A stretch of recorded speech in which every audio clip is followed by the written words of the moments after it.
ଏହି କଣ୍ଠଶିଳ୍ପୀଙ୍କ ପାଇଁ ଯାଇଛି ହ୍ୟୁମାନ ସାଗରଙ୍କ ଜୀବନ।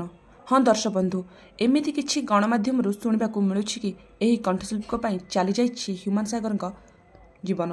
ତେବେ ଦର୍ଶକ ବନ୍ଧୁ, କ'ଣ ରହିଛି ଏହା ପଛର ସତ? ତେବେ ହ୍ୟୁମାନ ସାଗରଙ୍କ ମୃତ୍ୟୁକୁ 4 ଦିନ ବିତିଗଲାଣି, ହେଲେ ବି ଆଜି ବି କେହି ବିଶ୍ୱାସ କରିପାରୁନାହାନ୍ତି ଓଲିଉଡ଼ର ଜଣାଶୁଣା ପ୍ରଖ୍ୟାତ ଗାୟକ ହ୍ୟୁମାନ ସାଗର ଆଉ ଆମ ଗହଣରେ ନାହାନ୍ତି। ତାଙ୍କ ପୁରୁଣା ସ୍ମୃତି ଅଛି, ହେଲେ ସେ ଆଉ ଏ ଦୁନିଆରେ ନାହାନ୍ତି। ତେବେ ଦର୍ଶକ ବନ୍ଧୁ, ଏହି କଣ୍ଠଶିଳ୍ପୀଙ୍କ ପାଇଁ ଯାଇଛି ହ୍ୟୁମାନ ସାଗରଙ୍କ ଜୀବନ, ଯାହା ଗଣମାଧ୍ୟମରେ ବେଶ୍ ଚର୍ଚ୍ଚା ହେଉଛି।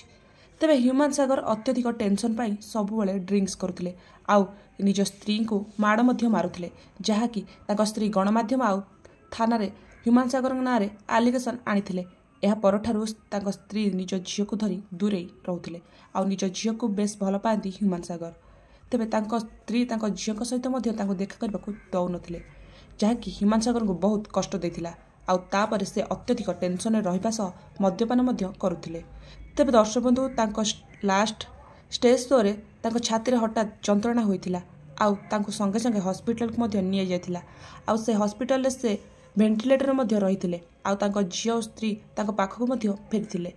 ତାଙ୍କର କୌଣସି ଅଙ୍ଗ କାମ କରୁନଥିଲା ଆଉ ସେ ଚିକିତ୍ସାଧୀନ ଅବସ୍ଥାରେ ହିଁ ମୃତ୍ୟୁବରଣ କରିଥିଲେ। କିନ୍ତୁ ତାଙ୍କ ମୃତ୍ୟୁ ପଛରେ ଏମିତି କିଛି କାରଣ ରହିଛି ବୋଲି ଗଣମାଧ୍ୟମରେ ତାଙ୍କ ମୃତ୍ୟୁ ପରେ ସାମ୍ନାକୁ ଆସିଥିଲା ଏହି ସତ୍ୟଟି, ଯାହା ତାଙ୍କ ମା ଗଣମାଧ୍ୟମ ସାମ୍ନାରେ କହିଥିଲେ କି କଣ୍ଠଶିଳ୍ପୀ ଅର୍ପିତା ଚୌଧୁରୀଙ୍କୁ ହ୍ୟୁମାନ ସାଗରଙ୍କ ମୃତ୍ୟୁ ପାଇଁ ଦାୟୀ କରିଛନ୍ତି।